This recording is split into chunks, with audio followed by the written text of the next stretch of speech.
What's going on, guys? It's the Club of the Man 1993 coming at you for another NXT live review. We're going to go over the episode of NXT, the go-home show for NXT TakeOver Brooklyn 3 that took place on the August 16th, 2017 edition of NXT.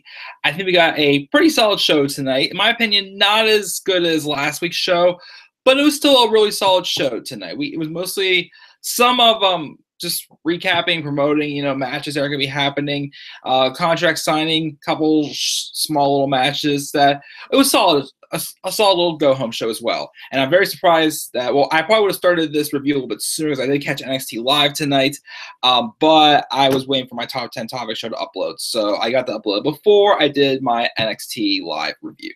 So let's get into the show. We first start off with the contract signing between Ember Moon and Asuka for their second match ever at NXT TakeOver Brooklyn 3.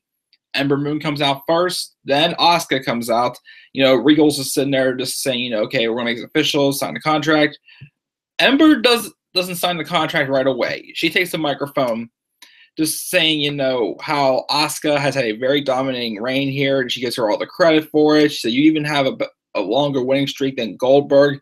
And then the crowd, instead of chanting, Goldberg, started chanting Asuka, Asuka. Gotta love NXT crowds. They have they're always fired up, always have the great reactions, unlike the main roster, which not everywhere is consistent. Pittsburgh, prime example. Yeah, getting the reaction. But Ember does mention how there's only one time you've tried taking shortcuts, though, and that's against me.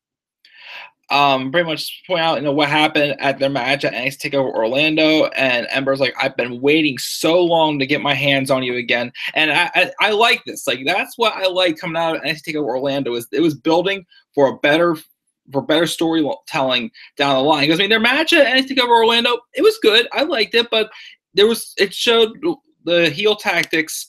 The first of heel tactics that we've seen really from Asuka using pushing the referee, because she understands that Ember Moon is a threat to Asuka's championship reign. She realized that, so she had to cause distraction, cheat her way to victory. So that's what caused attention. And then again, also Ember pointed it out when she was about to become the number one contender in that battle royal at right before NXT TakeOver Chicago. She came in there and again targeted Ember. So now it's my moment. I'm going to get my hands off of you, and I will end the reign of the Empress of Tomorrow, become the new NXT Women's Champion. So after that, Asuka takes the contract, signs, grabs the microphone, starts saying stuff in Japanese. Unfortunately, I didn't know what she said, but just firing it up. I just got face-to-face, toe-to-toe with Ember Moon and hold the title up. I'm cool with this. They got the brawl that I wanted to see. I think 2 weeks ago. What was the last thing? No, it was 2 weeks ago, I believe. Or might have been last week. I can't remember. So, but yeah, this was a good contract signing to start off the show. We then have a match. Well, before this match, we had a backstage segment with Regal talking to someone. Then Lars Sullivan comes in, the guy who has been seen here. And I haven't seen him for a while, but he has been known to, anytime he loses matches, he just beats up his tag team partner afterwards. So Regal was pretty much saying, Lars, I can't have you doing this again. He's like, I'm sorry, it won't happen again. Just give me one more chance, one more tag team match. So he puts him into a match with I guess his name was Chris Silvio, against the second match of their debuting team, Montel Ford and Angelo Dawkins of the Street Profits. I'm really digging these Street Profits. I'm really interested to seeing where they go. Came out, had a decent match. It was kind of like a squash match. It was nothing too special. But the story here was Silvio just started himself in the match, never tagged in Sullivan. They lost the match. So after the match, you can tell Sullivan was ticked off. And of course, the Street Profits knew that he was ticked off too, so they just run for their lives. And so Sullivan's like, he's about to get in there and just beat him up. But he plays smart aleck here, because Regal said not in the ring. So what does he do? He picks up Silvio, takes him outside. About to go to commercial break, he says, we have just received this news. We'll take you what's going on backstage. And Sullivan's still carrying Silvio out to the out in the hallway, takes him outside, and that's where he lays him out and beats him up. So he's pretty much being specific. You're saying, okay, I kept my word, so I didn't lay him out in the rain. I took it outside, did it out there. So either way, Lars Sullivan is still angry, and I'm interested to see what goes on with Lars Sullivan. Could tear someone to shreds. We'll see where they go with him down the line. Maybe as a singles competitor, since apparently he can't get along with his competitors. Throughout the night, we had advertisements for or promotions for different matches. I know we had one for Sanity and AOP for their promo being played. They advertised Johnny Gargano, Andrade Cien Almas, of course Moon and Asuka, Aleister Black, and Hideo Itami. That's a match I think could easily steal the show. And even for Bobby Roode and Drew McIntyre, which I said in my takeover predictions in my top 10 topics video, I'm excited for Roode and McIntyre, but it's not the most exciting match on the card to me. But I'm going to tell you what I think is going to happen now that I've seen NXT. So then we get this match that was set up after last week. There was a promo with the iconic duo Billie Kay and Peyton Royce backstage trying to make a makeup tutorial, and then Ruby Riott gets in their shot in the background, so they just start making fun of Ruby with of her tattoos and all this other jazz. So it pretty much sets up a match between Ruby Riott and Billie Kay, and decent match, nothing too special to write home about. I mean, this continues to give some momentum for Ruby Riott and build more heat on the iconic duo of Billie Kay and Peyton Royce. After the match, Peyton Royce takes the mic because she did try to interfere in the match, but Ruby Riott did kick her in the jaw.